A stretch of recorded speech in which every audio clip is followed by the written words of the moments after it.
We're going to talk about Ted Owens. What if you gave godlike powers to the wrong person? That would be Ted Owens. Lance Mungia is co-producing, along with Jeffrey Mishlove, a documentary about Ted Owens. There's a book available on Amazon, How to Contact the Space People. UFO researcher Timothy Buckley says he and Ted were friends. He says, frankly, there's no middle ground with Ted Owens and his SIs, space intelligences. If you do them right, there's no end to what they can do for you. If, on the other hand, you wrong them in some way, they will get even, perhaps make your life more difficult than might be expected, or at least give a kick in the butt to your favorite sports team. The number of things that Ted was able to do in terms of PK, outstanding, documented by Jeffrey Mishlove. I talked with Lance Mungia when he was doing Third Eye Spies. In this new film, there's no lack of information. Incredible reports, thanks to Jeffrey Mishlove and his documentation, on Ted Owens. I saw a brief clip. Do you have anything available that other people can see? You can go to pkmanfilm.com. Maybe we should tell your audience a little bit about what PK-Man is. Absolutely. Yeah. Let's start there. So basically, what if you gave godlike powers to the wrong person? That would be Ted Owens. Because Ted Owens was a very, very ambitious, very brilliant man. He had done many different kinds of jobs in his life. I mean, at one point he was a carnival knife thrower, a bullwhip artist. He was also a professional oil dowser that oil companies would hire to find oil at one point. And, he was a judo master, believe it or not, that was, would compete professionally in judo. He was a jazz musician. He was several different things. He was a member of Mensa because he was absolutely brilliant. His IQ was off the chart. Yet he also was a UFO summoner. He would be able to summon UFOs. And then on top of that, he also could manipulate huge world events and weather patterns is what he claimed. The difference with Ted, because he was so brilliant, he was a really good researcher in his own right. And he would document everything that he was going to do before he did it. And he would do this in newspapers and magazines. And he had correspondence with several of the leading parapsychologists, and consciousness researchers at the time, from Russell Targ and Hal Puthoff at SRI to J. Allen Hynek, he had lots of correspondence with, and also Jeffrey Mishlove, who, is a PhD in parapsychology. Yeah, and wrote the book. Wrote the PK-Man. Yeah. That's right. And so he would say stuff like, okay, I'm going to make, UFOs appear, and I'm going to end the drought in, the city of London, and it's going to happen next week. And this is what's going to occur. And he would do things like this for over and over again. And then sure enough, within the time period, he would specify it would happen. Jeffrey estimates about 85% of his predictions came true. So as a prediction, it's already, makes him a very interesting psychic to look at. Yeah. He predicted he was trying to get into Stanford Research Institute's remote viewing program. He badly wanted in on it. And he had read some of the published papers that they had actually put out. So he started this correspondence with Russell and Hal at SRI. This went back and forth for a while, and they realized right away that this guy was more flamboyant than Uri Geller. I mean, he was, and trying to do these large-scale weather events and things like that. And it's the last thing they wanted for their low-profile program. And so finally, Owens gets upset, and he says, I'm going to send a blizzard to Palo Alto, a huge snowstorm, this weekend. It's going to happen. And, just to prove my powers, because you're doubting me, you're not letting me in your program. Mm-hmm. And sure enough, Palo Alto, which is in the 1970s, had been in this severe drought for, a long time. And it hadn't snowed there in like 80 years or something. And and it just snows like crazy that weekend that he specified. And Russell and Hal are sitting at SRI and they're watching all the snowfall. And Russell calls Owens and says, "Hey, that was a really good prediction you made." And Owens gets really upset and he says, "That was no prediction. I caused that to happen. Don't ever say it's a prediction. I make these things happen." And so that was Ted Owens. I mean, Ted Owens. But what was the most fascinating thing about him is he was sort of the Forrest Gump of the paranormal, because he always managed to be involved with the absolute worst moment possible.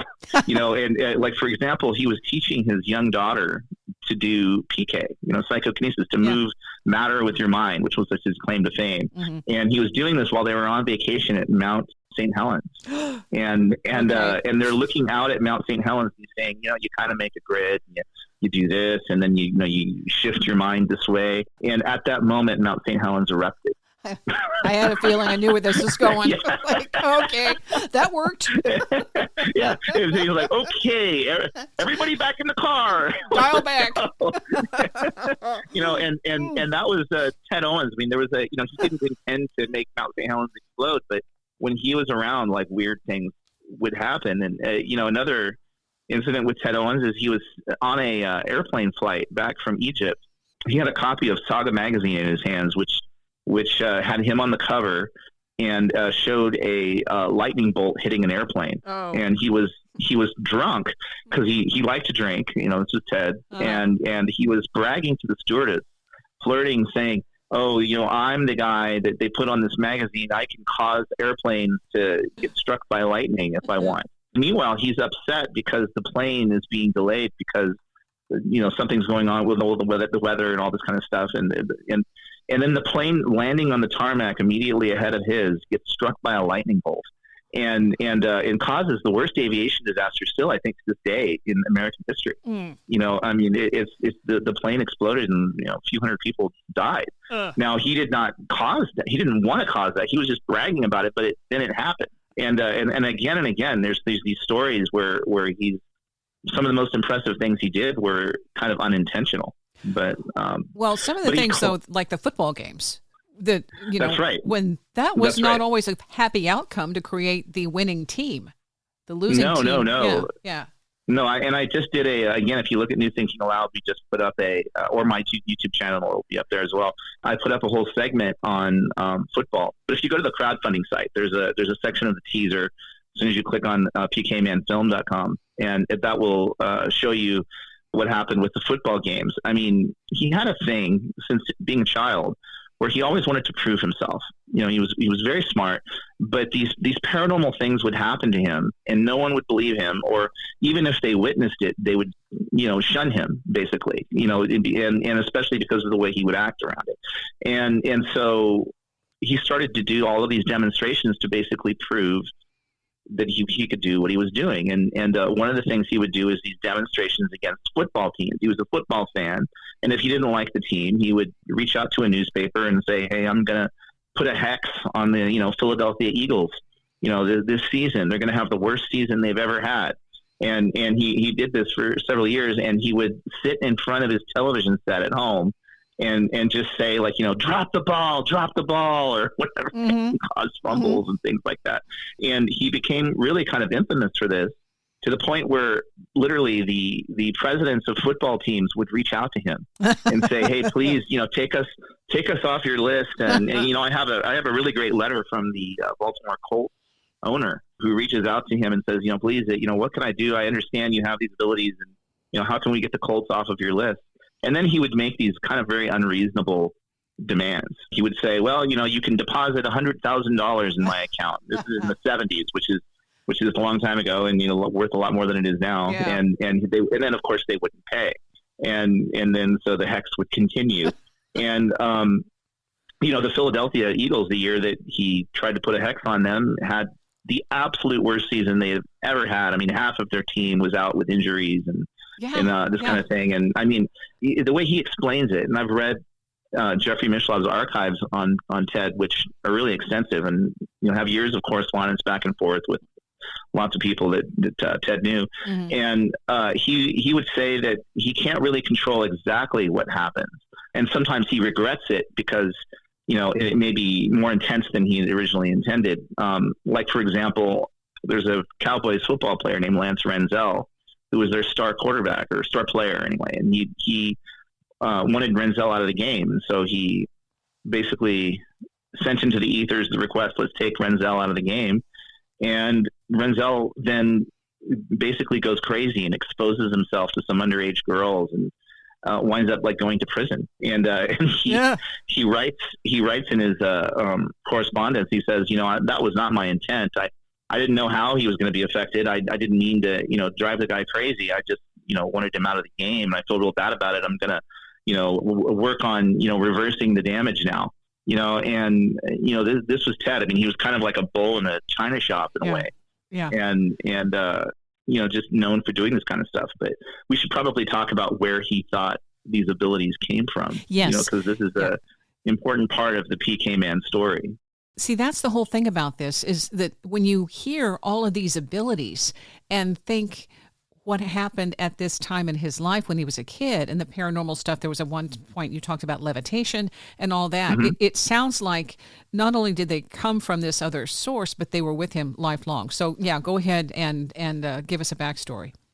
There's different schools of thought on really what was going on. And yes, he had, paranormal experiences since the time he was a child.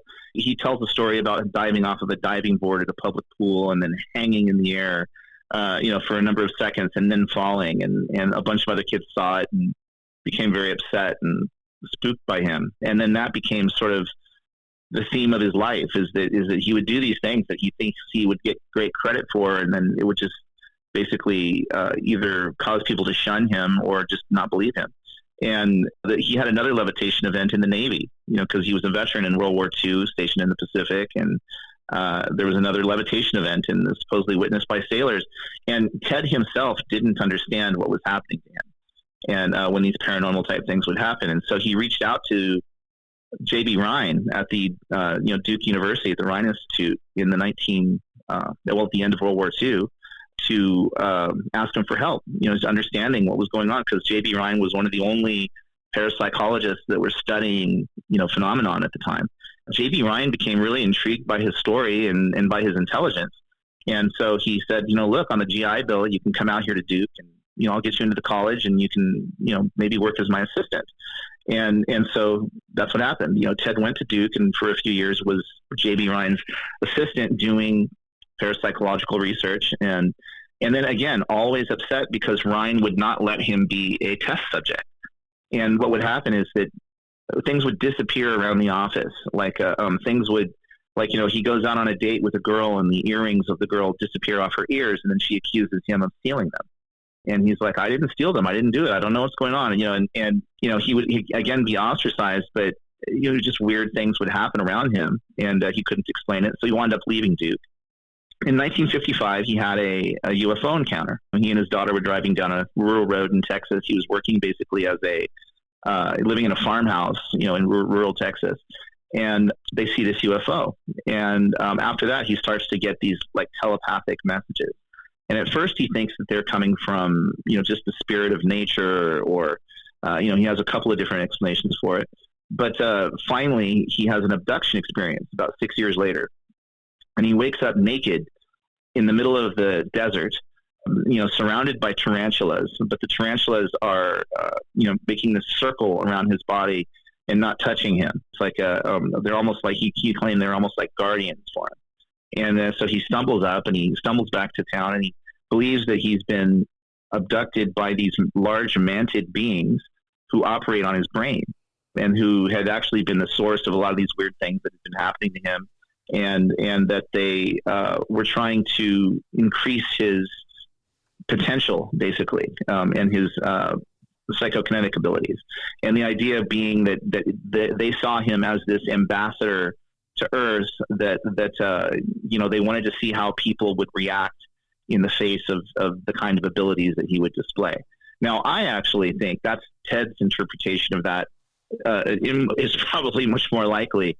They were, if that's the case, that they were looking to see how Ted himself would react if you can unlock the latent potential of a human mind. That's what I think. I mean, I think that Ted, having a very high IQ, that maybe they thought he could handle it, and so they were sort of testing the waters to see, what happens when a human mind can literally alter reality. Yeah. In a large way, because again, there's plenty of studies in the parapsychological world that show that consciousness has some sort of effect on its environment. But with Ted, I mean, we're talking about manipulating hurricanes and earthquakes and volcanoes erupting and, huge, huge events. And again, combined with this sort of abusive childhood he had with he drank too much, he was always kind of on the verge of being destitute and looking for some way to prove himself and to use his abilities to gain success. he believed he was in touch with these space, and he called them the space intelligences, and that they would hover over the Earth, and he would communicate with them, and he would basically send a signal to them telepathically. This is what I want to do. Oftentimes, he would make UFOs appear in the sky, and it would be documented in newspapers and these kinds of things. But he also would basically just try to convince the world that what he was doing was real. And there's a lot of the typical kind of experiencer elements to his story that, they sort of told him that the Earth was in a lot of trouble, and that, we needed to change our ways, and showed him the typical images of destruction. And he was very concerned about, he didn't call it climate change at the time, but about stabilizing the environment of the planet and keeping it from being degraded by humans. And so he would actually spend a lot of time working on hotspots around the world where there are either military conflicts or droughts and things like that to try to bring rain. But when he got mad, he would also occasionally create hurricanes and things like that. I mean, he was definitely a loose cannon. A loose cannon. He did this demonstration of UFO summoning for the National Enquirer magazine, and they went out to Joshua Tree or somewhere, and they brought cameras, and they were going to pay him if he could make UFOs appear. So he did. He makes these lights appear in the sky, and the producer of the thing for the National Enquirer says, well, there are lights in the sky, but they weren't really that impressive. We didn't really pick up anything on our camera. It was very questionable, so we're just not going to pay you. And he gets upset, and he says, I'm going to send a hurricane down on the National Enquirer's office in Lantana, Florida. Literally, maybe a few days later, a week later, Hurricane David, one of the fiercest hurricanes, is coming toward directly beeline for the National Enquirer office in Lantana, Florida.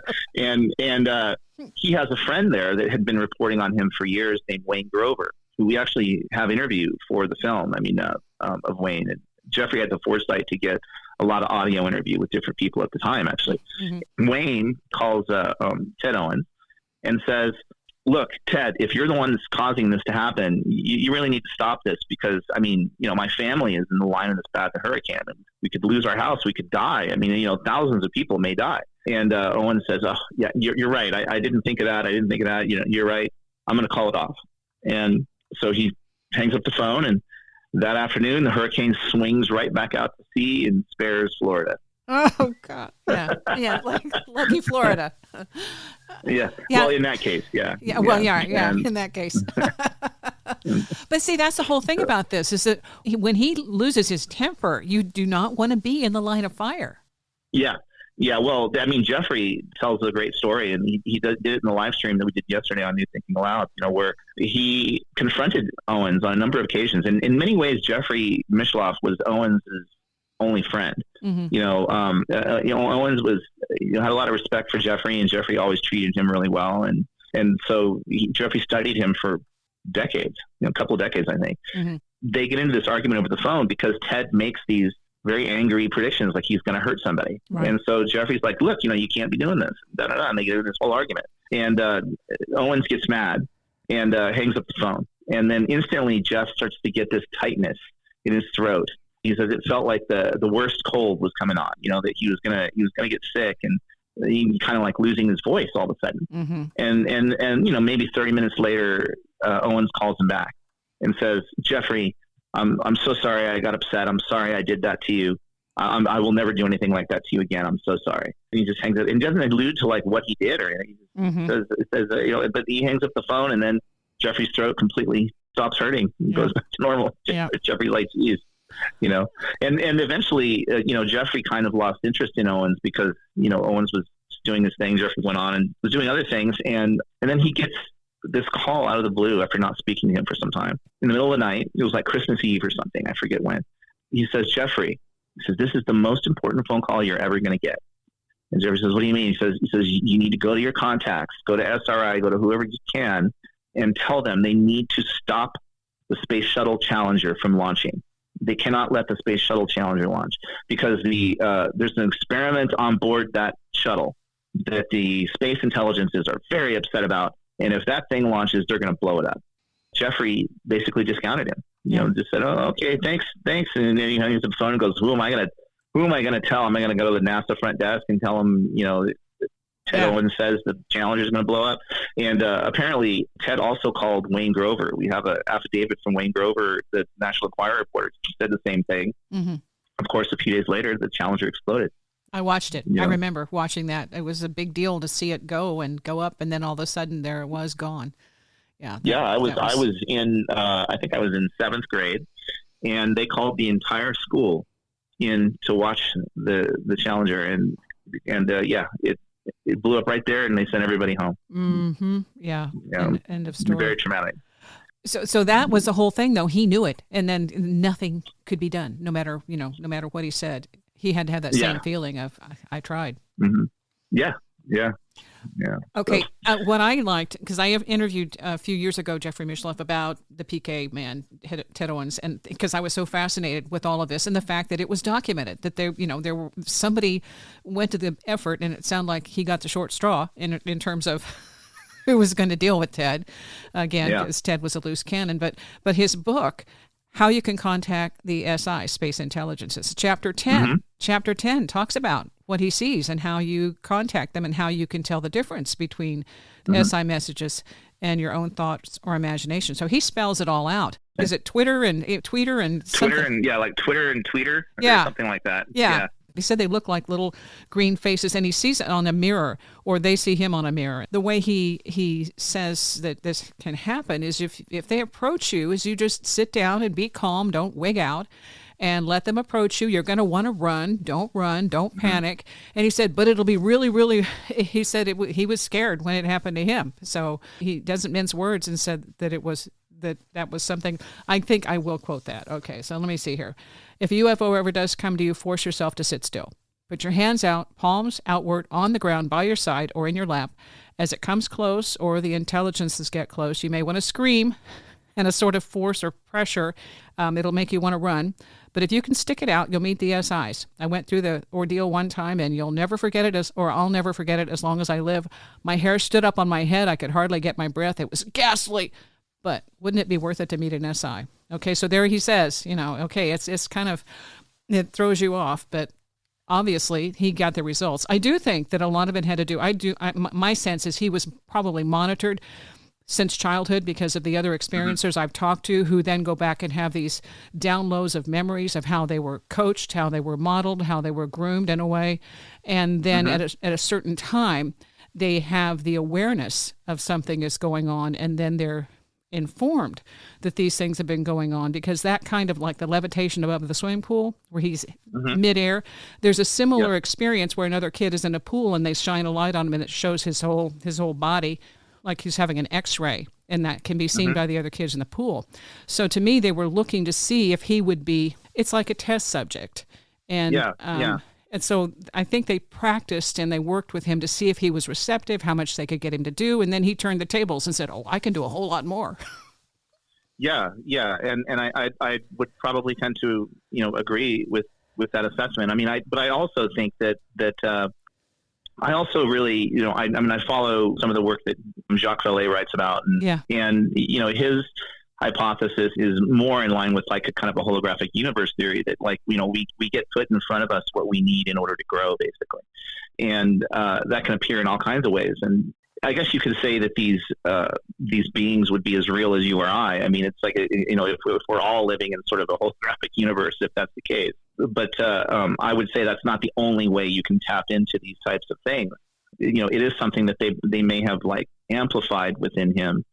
And there's other cases like that, like the the Pascagoula case where there were the two guys fishing, and then all of a sudden they both became absolutely brilliant artists, and developed all these skills and things that they had never had before after their encounter. There's a lot of stories like that, and I think that Ted, on the one hand, really wanted to be a force for good in the world, but on the other hand, his own sort of frustration about his situation and his history prevented that. And he also probably had some, sort of delusions of grandeur as well. Like where he wanted the ETs at one point. He was demanding, he actually went to war with the U.S. government at one point because he was demanding that they give him all this money and a base for the ETs in I don't know where, somewhere. Of course, he was completely ignored.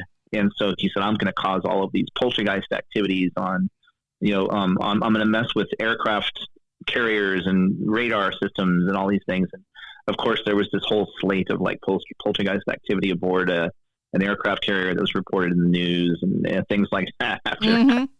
So I mean, I think that when you look at the body of the evidence is really the key, because otherwise it's just a fun anecdote. But knowing that he was not wealthy, I don't know how the guy in the 1960s and 70s was making just the sheer amount of photocopies that he was making to send out to scientists and, going and collecting and buying like all of these magazines and newspapers that he would appear in from all around the world and like documenting everything, and also getting signed affidavits, that were notarized from people who would witness things. He had worked at a law firm and he understood the need for legal documentation. And when something would happen, he would pull out a form or something and have somebody fill it out or go back to them later and type something up and then have them sign it and notarize it, that they had witnessed something. And like one example that I use in the teaser for this, and it was an incident that even Jeffrey hadn't found in his archives, it was just sitting there, was a post office guy who, was at the post office where I guess Ted Owens had a P.O. box. And Ted Owens walked in one weekend and he said, I think that the post office here in Norfolk, Virginia is under threat. Like there's going to be some very bad people that are going to try to, bomb the building. So, you need to tell your superiors and be aware that I think it's happening this weekend. And sure enough, that weekend, in a signed affidavit I have from the guy that he spoke with, somebody threw a pipe bomb at the front window of the post office. A few days later. So, and the FBI came in and was investigating it and the whole thing. So, he was good. That's a story that would be completely lost to history, except that he had somebody, a witness, basically transcribe their testimony and then sign it and notarize it. That is what is so unusual. The great lengths he went to make sure this stuff was going to last and leave a trail. Very few people are able to do that, but he was in some way obsessed.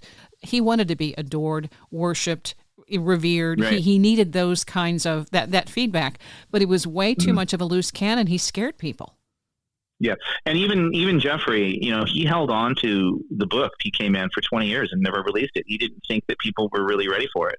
And, it's only been within the last decade or so that there's been a lot of work published, that sort of talks about the primacy of human consciousness. And, it's an interesting time to do that kind of research. Well, not just that, but the way you've done your film, why don't we talk about that? Because that is outstanding. From what I saw, the way you have created the character and made it look, it's realistic without the actual person, that we couldn't have done that.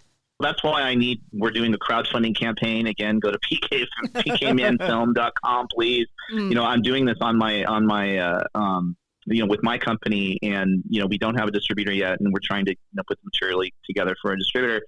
The technology to do this kind of work has changed so rapidly.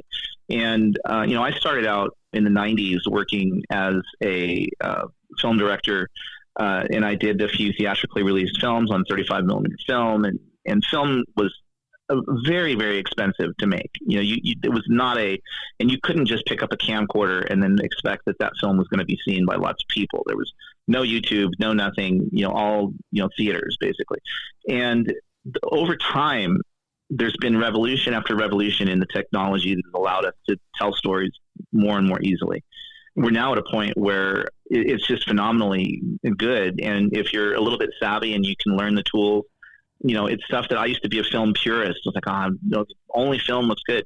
Well, now not only do you have small DSLR style cameras and things that can shoot amazingly well, but you also have things like Unreal Engine, which is originally a video game engine that you can use to create animated work, and AI, frankly, and a lot of people are very scared by AI, and it definitely is going to take a lot of people's jobs. But as a independent creator, it's an amazing tool. It's an amazing tool to just tell stories that you want to tell. And I'm going to use everything and the kitchen sink in order to tell my stories because, I just want to get these stories out there. That's my thought too, is that the storytelling is where it's at, and to be eliminated from the group because you don't have the funds and you can't buy the big budget film or create the big budget contacts who will buy it. Yeah. It's such a loss. And now, like the story that you're talking about, there was a time when people would say, "Oh no, this is all fiction. This is crazy." They would just say, "Go away, go away." You know. Yeah. Even Philip K. Dick,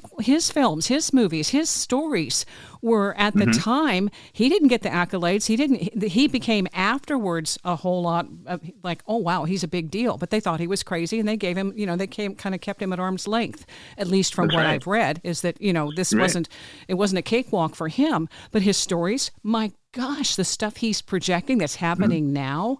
Wow. Yeah. And Philip K. Dick, there's a great book called The Exogenesis of Philip K. Dick, which is a massive book, but really gets into his brain and the sort of the chaos that he was going through. And I believe that he was having, some sort of psychic revelations and was channeling them into his writing. Yeah. I do think that, because I think that, he really did tap into something, very primary. And, I think he was an incredibly brilliant and incredibly troubled man, and he really wrote incredibly prescient things. Oh yeah.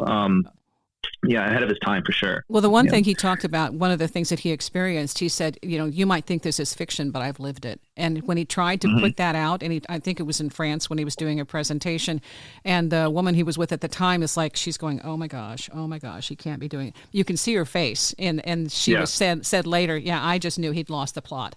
But at the same time, he's like, this for him is real. And he's trying to say, these experiences, I'm living them. And the other thing, the Pink, I can't remember the Pink episode where he had the encounter, and 1974, I think is the way he puts it. But to me, that was like some kind of an alternate timeline where he's connected with the UFO type element. To me, that's what happened. And he was doing a lot of drugs, of different kinds. And so sometimes when you have those experiences, then your mind shifts and you're open to different experiences, like Terrence McKenna. You have to take some of this in a different perspective of, sometimes we have to get off the beaten track, out of the lockstep, to be able to even engage this and allow that something else is going on. And that's, I believe, that's what he was connected to, and both Ted Owens as well. And so we also see that if we get too connected and too powerful and too full of ourselves, we can really take the wrong path very quickly. And that was when Ted injured, my gosh, that football player. There were injuries. It wasn't just one person. There were multiple injuries in order for those games. Many. Yeah, sure. Like many. And back then they did not have the sort of padding and safety rules that they have now. Oh yeah, it's like, oh my gosh, gosh, karma. But you may have really stumbled across a good motive here, which is that if these space intelligences were working with him, and we go with that hypothesis, then it may have been that Ted was there to show us our own potential, to open us up, basically, because this is a story that you hear over and over again with, sometimes people who just take a picture of a UFO or some other, they'll have a near-death experience, or maybe they'll have a DMT experience or something. And, many different ways of cracking out of the matrix, I guess you could say. But it's like once you do that, then it opens you up in a new way, and you're looking at the world completely differently, and you have to reassess a lot of things. And in a sense, you're not a victim anymore. You're not just a victim of your reality. All of a sudden, you feel like you have some sort of control over it, and that's a lifelong battle to maintain that control, I think. But in our best of days, anyway. Yeah, well, not to get too serious about it and start using it for harm. That was Ted's issue, was that he would get angry and act out, and his act out had consequences. That's right. Yeah. On the other hand, he also was a great healer, and he would heal people, and he would bring soothing rains to drought-stricken areas, and he would do all sorts of good as well. The question is, can we all come together at a deeper level and heal our planet, our relationships? I mean, maybe that's optimistic in the world we live in now, but I mean, it feels like we really need large changes. I think it can. I think it can be used for good. His son, one of them, Bo, I was connected with him on Facebook for a while. He's deceased now, 2022. Mm-hmm. But one of the things he posted was the fact that a friend's daughter, I think a friend's child, was sick, and he went in, he put his hand on her head, and she recovered. She healed. And he said, just like what my dad was doing, the space intelligences are helping me, and I healed her. So these kinds of abilities that Ted demonstrated to other people, sometimes just having somebody in your presence who does something like that shifts you in ways that you don't even know. It's all of a sudden, oh my gosh, this is possible. And it isn't something where you worship them. You wonder, how can I connect?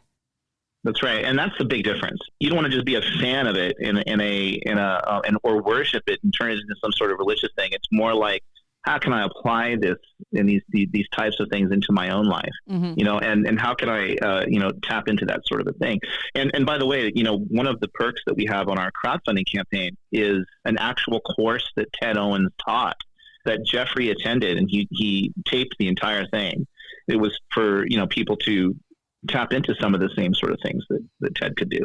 And Ted actually asked Jeffrey in that recording, what do you want to do with this weekend? You're going to be here, and what do you want to do with this? And Jeffrey said, well, I certainly don't want to cause earthquakes or anything. I just want to use it to inform people, and get the word out about the things that I believe and want to talk about. After that weekend, that's when Jeffrey sort of got the courage to quit his day job and start Thinking Aloud, which was originally a public access show, and then became the show that he has now.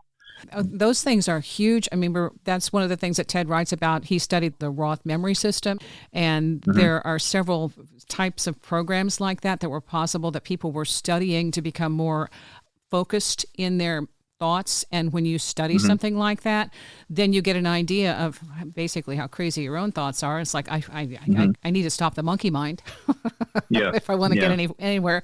But I think that's a great gift. It's all digital, so it's like somebody can get it. If you go to, I'll plug it again, pkmanfilm.com is where our crowdfunding site is located. It's on Crowdfunder, and you can see some clips, and there's several different perks for things we're trying to do to raise funding for the completion of the film. It's a film that I think we can really find a market for once we make it, but I don't find that someone's just going to make it for us. It's like in terms of the mainstream system, I think it's something that we really have to do as a community. I think that's good, but I also think maybe Netflix or Amazon might be interested. My thought is, since they eat up so much content and have to fork it out, that they're also generating a lot of things that they wouldn't have done before. I was thinking about the Leslie Kean stuff and the stuff they're following with UFOs and different types of Bigfoot, different types of the genres that they before would have said, no, go away. Oh, yeah. No. Definitely there's an appetite for this type of content that's much bigger than it used to be. It really just needs to be told in a coherent way and, of storytelling, which again is where a lot of the sort of tools that I'm using, I think we're going to be able to make a film that's just as big and as cool and as successful as a much bigger film would have needed to be a number of years ago. It's like we can do things now that we just couldn't do before. And honestly, like I started this film with Jeffrey, I can't even tell you what year it was now, but it was probably like towards the end of maybe right after the pandemic. So 2021 or 22, we started discussing it and getting together and working on it and plotting it out and these kinds of things. Initially, I was kind of overwhelmed because I thought, man, there's a lot of material, but there's almost no video material. There's a lot of archive correspondence and there's a lot of audio, hundreds of pages of just correspondence. And so you get a much richer sense of who Ted Owens was and why he was doing what he was doing by going over those archives that nobody's really seen, much more so than just the book itself. Yeah. But at the same time, how do you translate that into a film? And now with the tools, not only do I have hours of Ted's audio interviews that he did with Jeffrey, but I also have, all the correspondence that we can then put into Ted's own voice. We can digitize that voice and then have him read his own correspondence, which is like bringing him back to life, and then not only that, I've now got just off of one or two images, because even the imagery is rare, the photographs and stuff didn't take a ton. And, but just off of those images, I can take that into AI and then create that same person in a variety of different places and doing different things. And so that also is just visually so interesting, because like from there I can then take that and create 3D models and do reenactments and things like that just wouldn't have been possible even a year ago, frankly. Even a year ago, it looked a lot more wonky than it does now. I mean, frankly, not to totally change the subject, but as a filmmaker who really follows this technology, I can tell you the film industry is about to just completely change forever in the way that you get your content and make the content and everything. I'm very concerned for sort of the mainstream industry if I'm only a cinematographer or a composer or a graphic designer or whatever. AI is coming and it's going to replace a lot of jobs, and people are going to have to become entrepreneurial in a way that they haven't been before. Well, I think that's really coming. It's evolving, and you can't put the genie back in the bottle. That's what I've seen with this. It's like with ChatGPT. When they first started out, it was, it's like, answer a yes or no question, but it wasn't really, there wasn't much to it. And now, my gosh, the exponential growth of things that it can do now, it doesn't have to steal somebody else's work to do it, the things that it can come up with on its own if you ask the right questions, if you give it a template. Absolutely. And people say, oh, well, it's just mimicking and copying somebody else's work. Well, I've really looked into this, and at first maybe, but it's so good and so innovative that the way you look at it is we all stand on the shoulders of giants. I mean, all of us, no matter what our field is, we've learned from everybody that's come before us. And now you have this basically new species on the planet, that is learning from everything that we've done, and then being inspired by that. In the same way that I can go to a museum and I can look at a Monet and I can say, wow, I'm inspired by that style. I'm going to make my own kind of expressionistic style. And only now it's times a million, with AI. And people don't understand that this is coming so quickly that you're literally going to see about 1,000 years of progress in the next decade. Yeah. I mean, I really think that's about right. And my advice to everybody listening to this is stay healthy. Stay healthy, because there may be no upper limit to your lifespan by the time we get to, further down the road on this, because just the innovations and the advances that are coming in every single field. And, what's going to happen when manufactured goods and energy and everything else are basically as abundant as we want it to be. It could be an amazing, amazing time.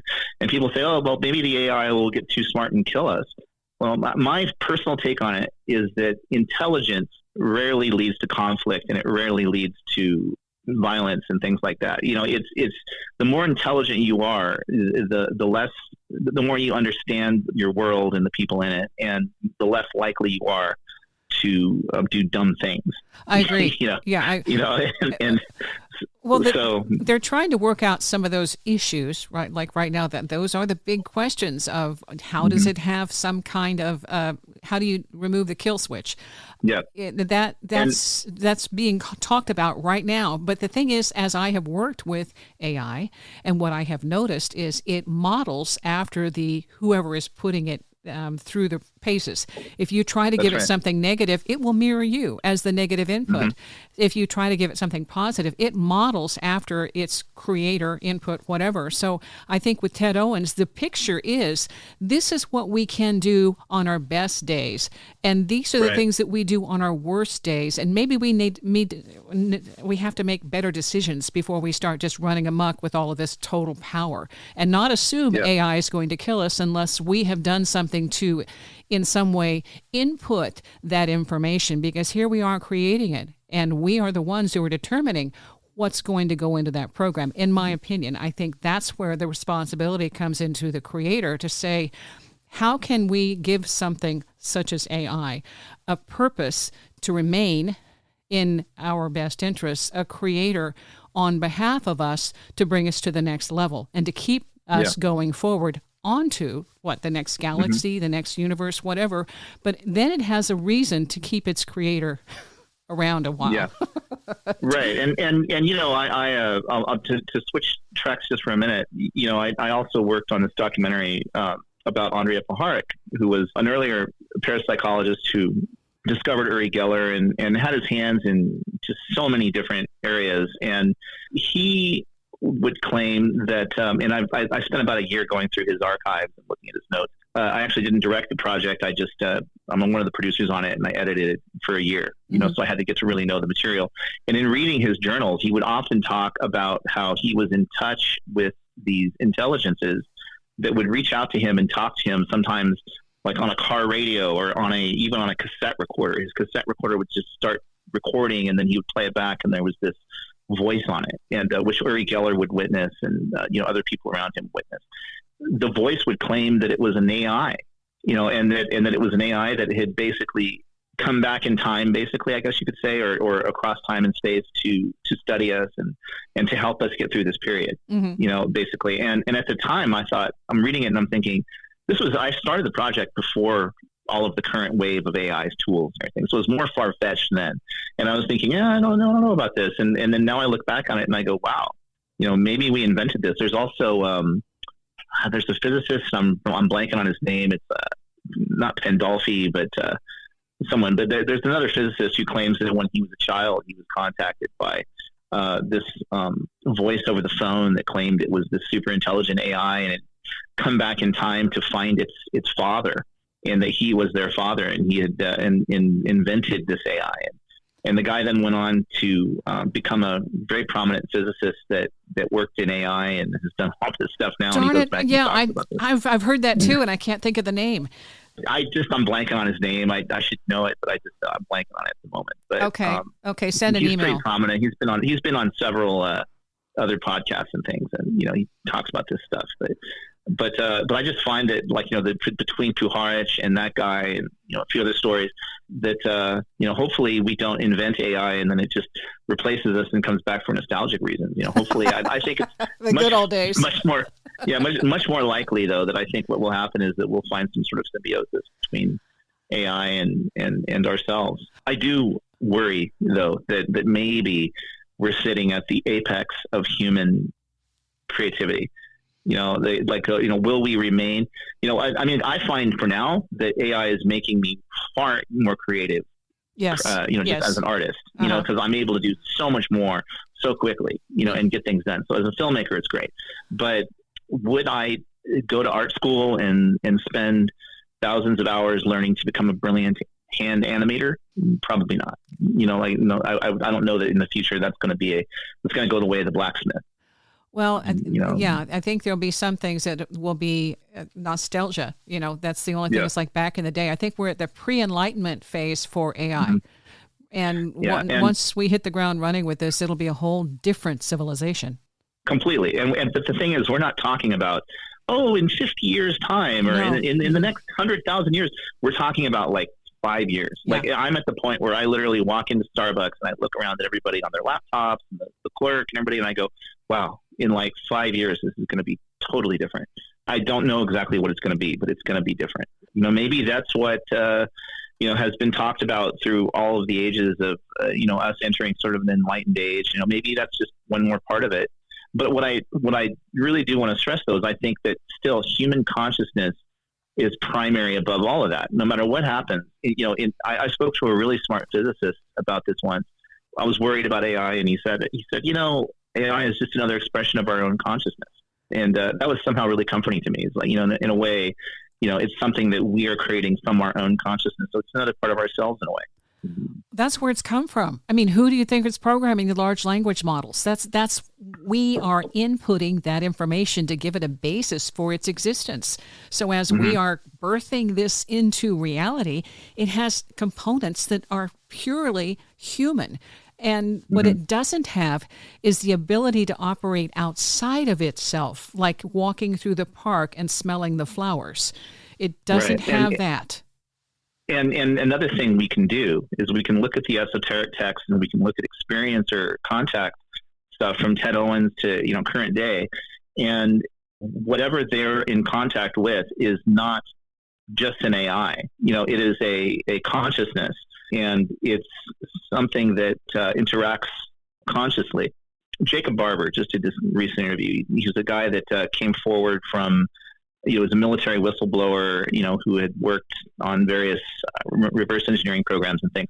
A couple of I just recently worked on a film called The Program with James Fox, that just came out like a few months ago. And He interviewed several whistleblowers in that, and I produced the film and edited it for James, and with James, I should say. And Jacob Barber is of the same school of these whistleblowers that came through. He wasn't in the program. He just came out in an interview with Ross Coulthart recently and claimed that, he had worked recovering craft and, this sort of thing.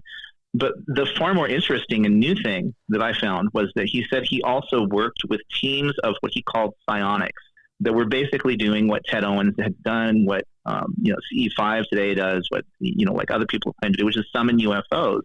But the catch is, here's the real catch, is that these teams of psionics would go to a location, summon a UFO, and then, using their consciousness, hijack the control mechanism of the UFO and cause it to land.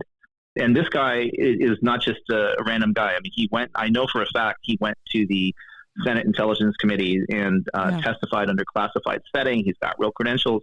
So when he speaks, there's a certain believability that I have that I wouldn't have just from someone randomly saying this. And I've suspected for a long time that remote viewing and the whole psi thing was just too good for the government to completely shut down in 1995 when they ended the remote viewing program. I mean, it was useful, and so it makes sense to me that now they would have these teams of people, and it also makes sense to me that you would somehow associate remote viewing or psychic ability with the UFO phenomenon, because you have no idea what's going on with it, right? And no tangible way of finding that out unless you use psychics, basically. So when he said this, in this interview with Ross Coulthart, I thought, oh my gosh, I'd never even thought of that. I mean, I've seen it happen where somebody can summon a UFO. I've been out on an expedition once with Greer. Mm-hmm. I've been, even one of my producers that I've worked with in the past can sit in his backyard and meditate, and then you'll see orbs and stuff in the sky flying around after a while. But to actually think that a human mind can control the craft and then bring it down, first of all, I think that, intergalactically, politically wise, it's a very bad idea. It's probably like incredibly rude, and we shouldn't do it. But rude, yeah. but let's say that's real. Think of the power of your own human consciousness if you have that ability. Like this craft that might, coming from somewhere else, who knows where, in something that we completely don't understand, and yet your consciousness can link with it, and not only link with it, but possibly to control it.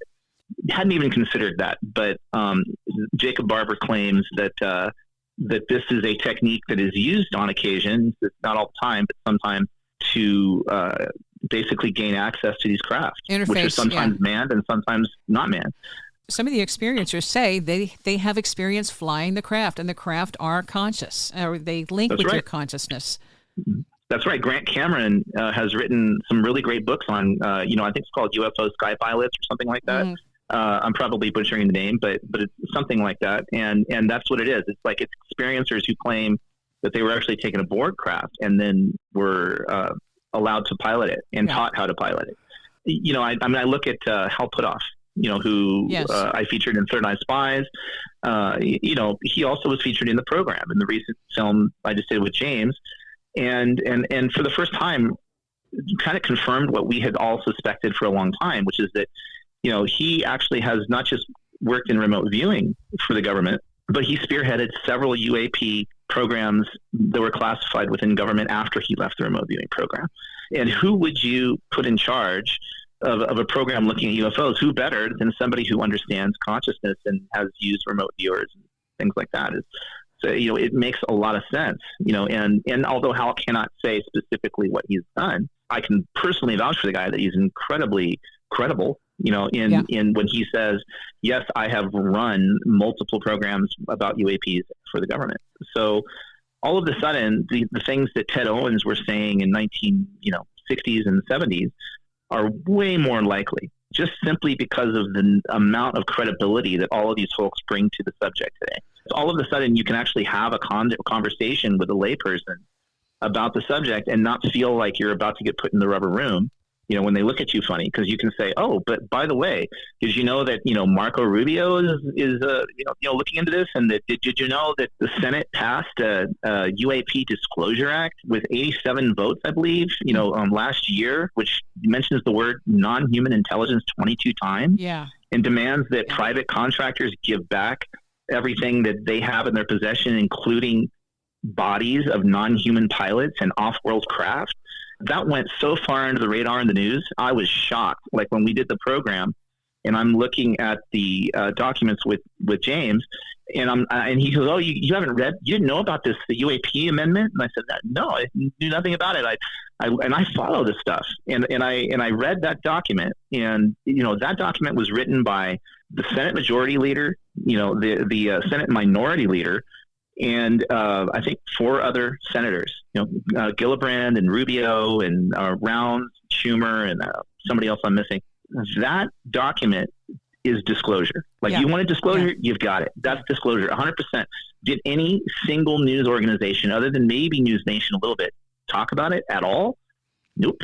No. Not one. No. Not one. So if you doubted that there is some sort of mechanism that works within media to temper those types of stories, they don't eliminate them. They can't eliminate them, but they can certainly steer editors away from them. Yeah.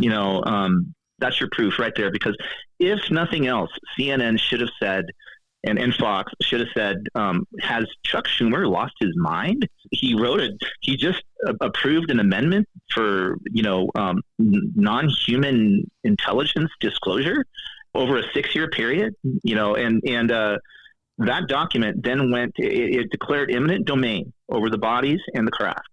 And that document went to the House, where it got savaged and massively watered down.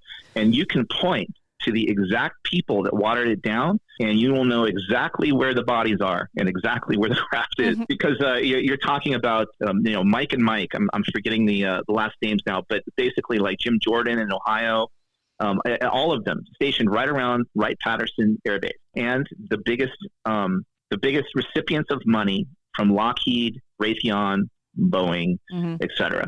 Like those were all the guys that in the House. Once it reached the House, they decimated the UAP disclosure bill in 2024. You can just draw a circle around the facilities that those particular congressmen service, and then there's a reason. Guess it's a Lockheed. That's where it is. Because it's already out. There's enough credible people, from Lou Elizondo to this new guy Barber to many people. Grush. Mm-hmm. Yeah, Grush. Absolutely. And you've got Kurt McConnell, who we interviewed for the program. Kurt McConnell is a 37-year veteran of both the Senate Armed Services and Intelligence Committees as a staff member. So he's been through multiple administrations with every single access that you can imagine is classified. He retired. He was reached out to by another whistleblower that was featured in the program, and he decided that he would come forward, with some of the things he knew, to James Fox, in the program. So he actually called James Fox. He said, I would like to, he said, I'm not going to violate any of my credentials, but I would like to, do an interview. So he flew out to James, and they spent a weekend, and they did a really blow mind interview where McConnell, although he does not name names, he can't say anything specific, he confirms that the Senate Armed Services and Intelligence Committees have interviewed over 40 first-hand witnesses to off-world technology, like 40 people from these legacy programs. And then also in the program, you've got Christopher Mellon, former Undersecretary of Defense, who on camera reads a memo from a contemporary colleague, saying that they are about to be let into a legacy reverse engineering program that has access to a landed craft, not a crash craft, from Kingman, Arizona in the 1960s, I think, or maybe late 50s, and that he's getting ready to come forward through the whistleblower protection program. Now I'm saying, though, there's a fly in the ointment now, which is that so many of these whistleblowers were working their way through the program, right, with the Inspector General's office in the Pentagon, et cetera. Well, guess what? All those people were fired recently. Oh, right. So there, I don't know if there even is an Inspector General of the Pentagon or whatever. So I have no idea what even happened. I'm sure no one does. maybe that frees them up from their non-disclosure. No, it wouldn't, because the Inspector General has to basically adjudicate their case and say, I understand where you've been persecuted and you can talk about this, and it all goes through classified channels.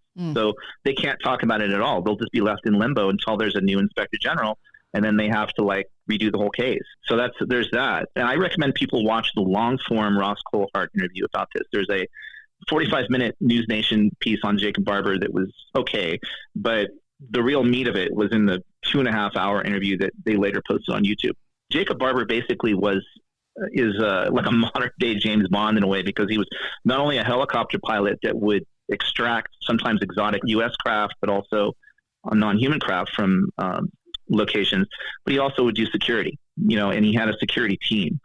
And he felt like his life was in danger, which is why he came forward to the Senate. And here's the scariest thing in the whole story, is that he says in that interview with Ross that he went to the Senate seeking help, and protection, because he felt like he was threatened. And instead of getting that help, the senators and the Congress people that he met with wanted his help with security because they had been threatened. That just never ends. That never ends. Yeah. Because that's been a problem with it all along, is that, right. that clandestine operation to tell people to shut up. And also, most likely, you've got these almost kind of private armies, that are working with government credentials, but that don't have any kind of oversight from the federal government. So these are like sort of like rogue entities that have all the power of the federal government, but absolutely no accountability whatsoever. That's, I think, what Congress is trying to wrestle back with this whole thing. We've kind of digressed from the original topic, but it all is the same thing. Like when Jeffrey first started looking into PK Man years ago, he said that he was shunned by ufology because nobody wanted to talk about the consciousness component, or especially not the macro PK stuff that Ted Owens was doing. And that's the problem here, is that we're compartmentalizing everything. It's like, well, maybe I'm into the nuts and bolts craft, but I'm not into the consciousness component. I'm into ESP, but don't tell me about PK, because that's a whole other thing. And certainly don't tell me about weather manipulation, or, people who can move the wind around and cause lightning strikes, because that's just crazy town, and I've seen this for years, going back to doing Third Eye Spies. Russell was often so frustrated by his own colleagues because they wouldn't even confirm that ESP was real despite working on it for decades. He would have to say, is something like maybe ESP kind of real? Well, yes, that's real. You can't get anybody to make definitive statements not because they don't believe it, but because they're so worried about their credibility. Yeah. I mean, I sat in Isaac Newton's old office at Cambridge with Brian Josephson, and Nobel Prize winner for discovering quantum tunneling, Brian Josephson. And we did an interview with him for Third Eye Spies, which is in the movie. Brian was so nervous to actually say that ESP is real because he was just worried about, his reputation at Cambridge. He said, I've been persecuted in the past, and not received funding and grants as a Nobel Prize winner. They shut him out just because he said that ESP might be real. And it's that is total Middle Ages, burn witches at the stake kind of stuff. And then science will never progress. We'll never get anywhere like that. The stuff they're talking about, like PK, indigenous cultures have had this awareness, and for decades, if not centuries, that these things are real. I'm thinking about the interview I did with Stanley Krippner about Rolling Thunder, and Rolling Thunder, the reason he had a name Rolling Thunder, the fact that he could also bring rain to drought-stricken areas, and he could also do certain things with other people watching in terms of healing. But these kinds of things aren't a secret. It's just there is something in our Western society that says we can't talk about it because it hasn't been scientifically proven. That's going to change real quick. Yeah, I think it is changing, and I think that also to skip back to AI, that also changes it, because what's happening is right now you've got the internet, and the internet is flooded with BS. It's all a bunch of BS. You search for one thing, and you'll get back 20 negative results, and you have to look for the one result that you actually are looking for. Yeah. It's a mess. But as long as the AI remains truthful, You know, you can aggregate an incredible amount of information quickly. Like, you know, like so many times, like you'll do an interview with a skeptic and they'll be like, oh yeah, none of this is real. None of it's real. Okay. Have you ever read any of the research? You know, have you read any of the papers published by Russell Targ or Dean Radin or Stephen Schwartz or et cetera, et cetera, et cetera? No, I wouldn't read any of that crap. Right. You know, I don't have time for that. And this is a problem with Western society in general, is not even about this subject, is that we compartmentalize everything. And so, you know, if you're in a school of medicine, well, I'm in the school of medicine that will fix your elbow. If you want somebody that's going to fix your heart, you know, go look at, you know, the heart guy.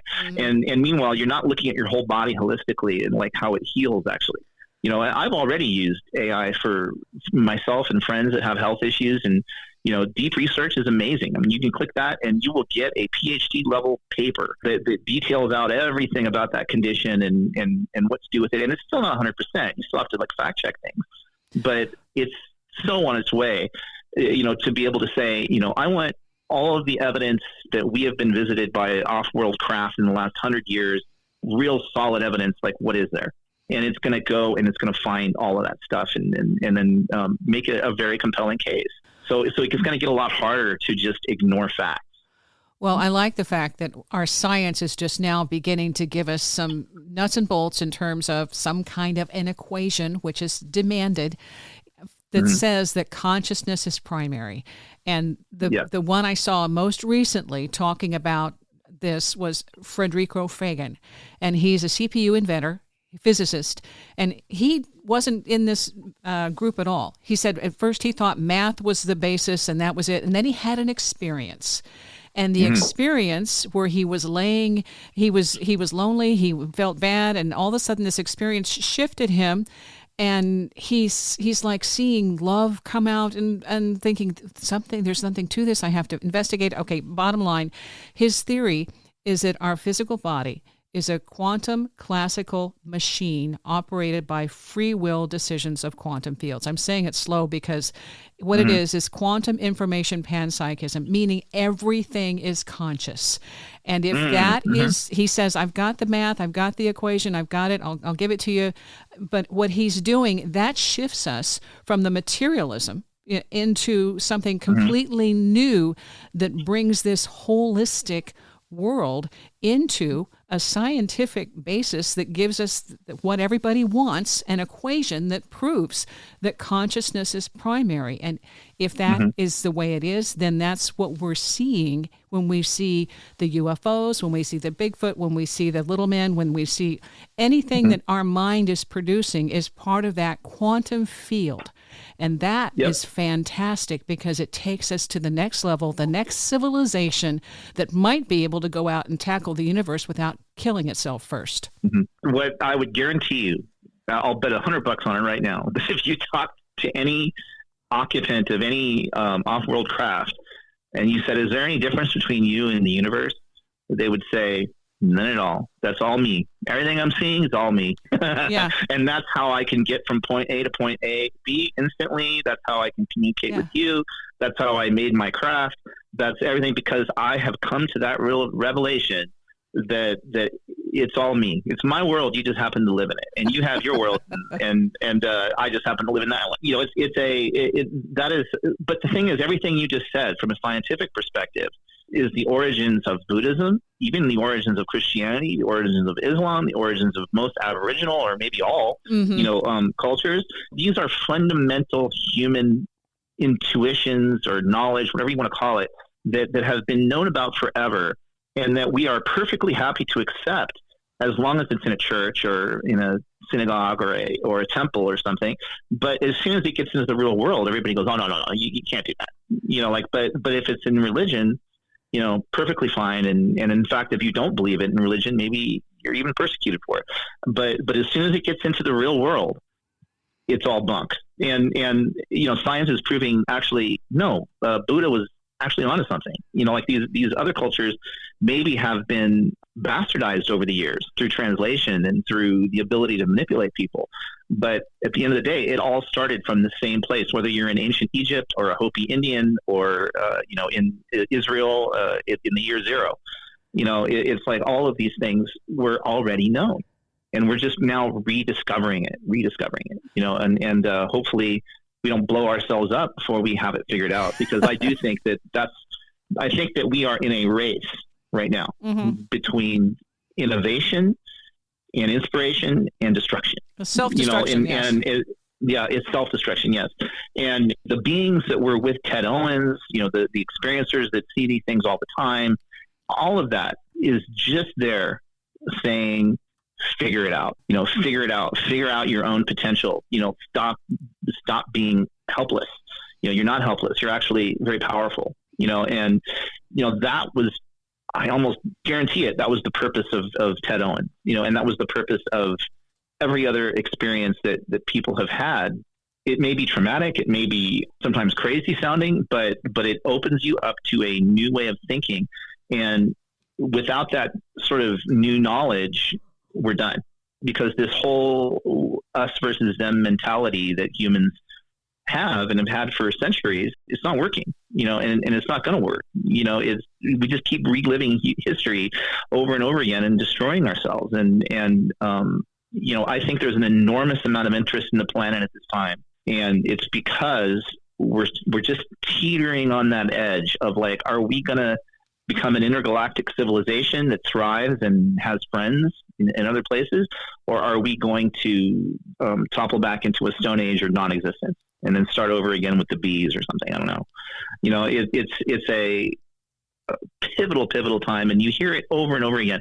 And in fact, like when I first started studying Ted Owens, I thought to myself, I wonder if there is kind of like a component of trying to save the world here with him, and then sure enough, I found it in his journals that he was very concerned, and that he had been actually literally taken aboard that craft and shown images of destruction, and I know one of my producers on The Phenomenon, when James Fox and I did The Phenomenon, he told me a story about why he was so into the UFO subject. He said, when I was a boy, he says, he was pretty old now, he says, I was abducted. He says, I had an abducted experience and I have a perfect recollection of it. I was not made to forget it.